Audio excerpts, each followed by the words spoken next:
सुप्रभात बच्चों।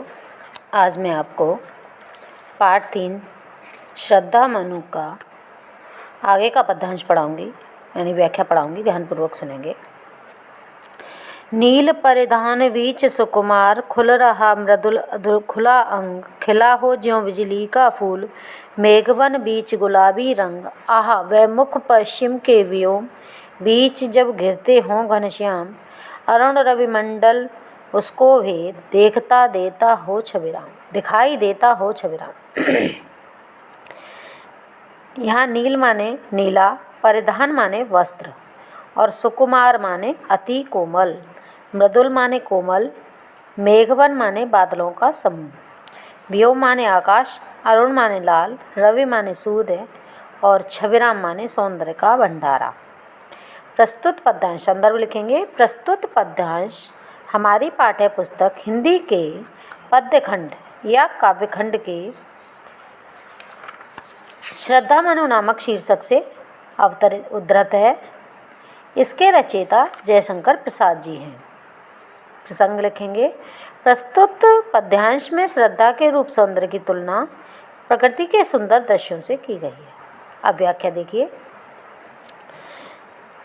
नील परिधान वीच सुकुमार, मनु के भावों की अभिव्यक्ति करते हुए प्रसाद जी लिखते हैं कि श्रद्धा भेड़ चर्म के बने नीले वस्त्र में अत्यंत आकर्षक दिख रही है।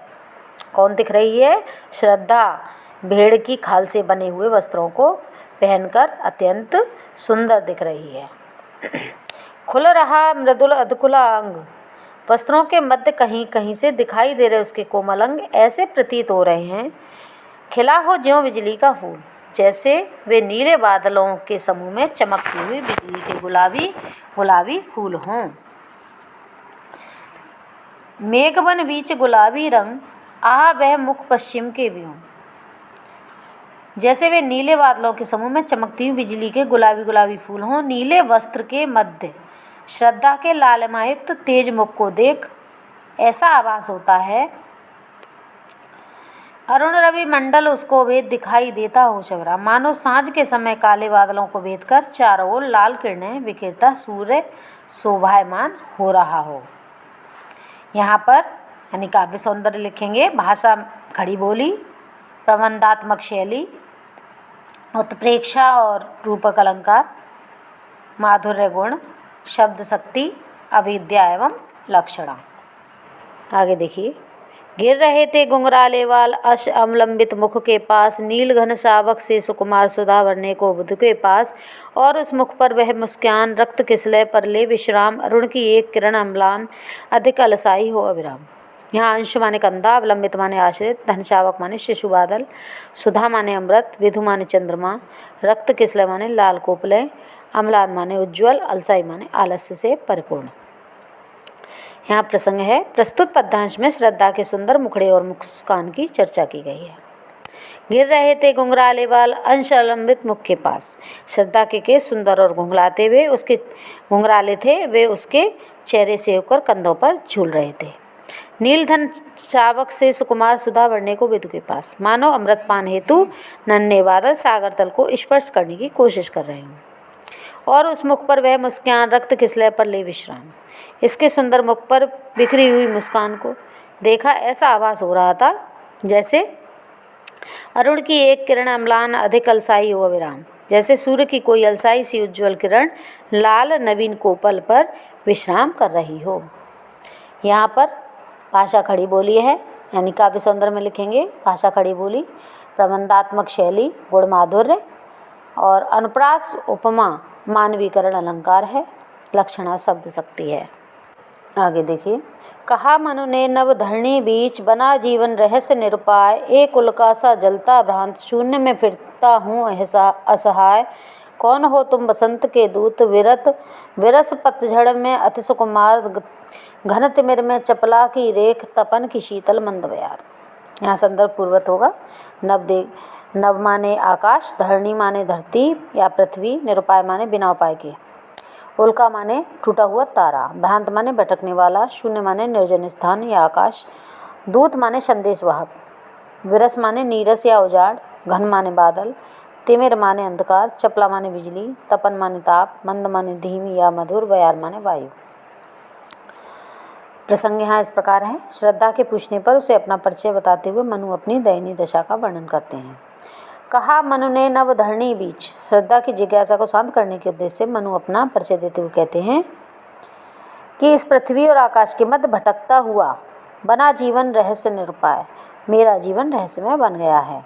एक उल्का सा जलता भ्रांत शून्य में फिरता हूँ असहाय, किंतु मैं इसी स्थिति में जीने के लिए विवश हूँ।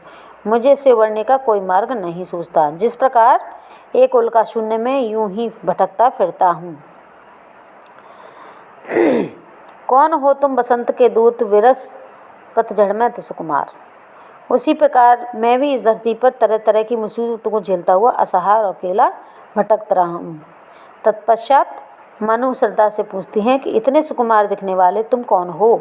कौन हो तुम बसंत के दूत, विरस पतझड़ में सुकुमार। जिस प्रकार पतझड़ के बाद बसंत के आगमन से चारों ओर हरियाली छाने लगती है, उसी प्रकार मेरे नीरस एवं समस्याओं को ग्रस्त इस जीवन में तुम्हारे आगमन से नई आशाओं का संचार हुआ है। घन तिमिर में चपला की देख, तपन में शीतल मंद व्यार। तुम काले बादलों के मंद घनघोर अंधकार में बिजली की तरह बनकर आई हो और प्रचंड गर्मी में शीतलता प्रदान करने वाली धीमी धीमी बहने वाली हवा की तरह सुखदायक हो। अर्थात तुम दुख एवं संताप से भरे मेरे इस गतिहीन और सूने जीवन में नव चेतना भरने वाली हो। खड़ी बोली यानी भाषा कौन सी है? खड़ी बोली है। प्रबंधात्मक शैली है। श्लेष उपमा और रूपक अलंकार है। माधुर्य गुण है और लक्षणा शब्द शक्ति है। आगे देखिए। लगा कहने आगंतुक व्यक्ति मिटाता उत्कंठा सविशेष, दे रहा हो कोकिल सानंद सुमन को ज्यों मधुमेह संदेश, भराता मन में नव उत्साह सीख लूँ ललित कला का ज्ञान, इधर रहे गंधर्वों के देश पिता की हूँ प्यारी संतान। यहाँ आगंतुक माने आया हुआ, उत्कंठा माने उत्सुकता, सविशेष माने तीव्र प्रबल, कोकिल माने कोयल, सुमन माने पुष्प, मधुमेह माने मधुर, ललित कला माने चित्रकारी या पेंटिंग कलाएं यानी चित्रकारी संगीत आदि कलाएं, गंधर्व माने संगीत से पारंगत एक देव जाति। यहाँ प्रसंग है। प्रस्तुत पद्यांश में के माध्यम से मनु के पूछने पर श्रद्धा ने अपने बारे में जानकारी देती है। क्या देती है? लगा कहने आगंतुक व्यक्ति मिटाता उत्कंठा सविशेष। श्रद्धा को देख मनु के मन में यह जानने की तीव्र आकांक्षा होती है कि आखिर वह कौन है। मनु की आकांक्षा को शांत करती हुई श्रद्धा नाम की वह आगंतुक मीठी वाणी में अपना परिचय देती है। दे रहा हो कोकिल सानंद सुमन को ज्यों मधुमेह संदेश।